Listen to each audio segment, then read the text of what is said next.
बॉलीवुड अदाकाराएं कतरीना कैफ, प्रियंका चोपड़ा और आलिया भट्ट फिल्म जी ले जरा में साथ नजर आने को तैयार। इस फिल्म के जरिए भारतीय अदाकार और फिल्मसाज फरहान अख्तर हदायतकारी के मैदान में वापस आ रहे हैं।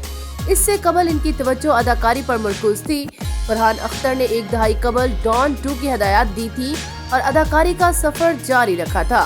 सब्सक्राइब करें धरती न्यूज यूट्यूब चैनल, पास ही मौजूद बेल आइकन को दबाएं और रहें धरती की हर खबर से बाखबर। टाइम्स ऑफ इंडिया की रिपोर्ट के मुताबिक जी ले जरा की कहानी जोया अख्तर, फरहान अख्तर और रीमा गागती ने तहरीर की है, जिसे रीमा, जोया, रितेश सदवानी और फरहान अख्तर प्रोड्यूस करेंगे। रिपोर्ट के मुताबिक फिल्म की शूटिंग का आगाज 2022 में होगा और ये 2023 में रिलीज होगी। ख्याल रहे कि कतरीना कैफ, प्रियंका चोपड़ा और आलिया भट्ट इससे कबल कभी साथ नजर नहीं आई। ये तीनों अदाकाराएं जी ले जरा में अपनी अदाकारी का जादू जगाएंगी। फरहान अख्तर ने अपनी फिल्म का ऐलान एक ऐसे वक्त पर किया जब उनकी मकबूल फिल्म दिल चाहता है कि रिलीज को 20 वर्ष मुकम्मल हो गए हैं।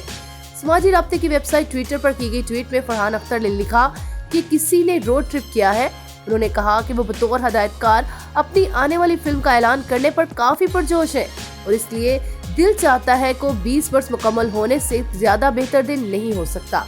फरहान अख्तर ने मजीद कहा कि फिल्म की शूटिंग 2022 में शुरू होगी और इसका बेसब्री से इंतजार कर रहे हैं। फिल्म जी ले जरा में जलवागर होने वाली तीनों अदाकाराएं कतरीना कैफ, प्रियंका चोपड़ा और आलिया भट्ट ने भी इस फिल्म के पोस्टर शेयर किया गया मोशन पोस्टर दिल चाहता है और जिंदगी ना मिलेगी दोबारा जैसी कहानियों की याद दिलाता है।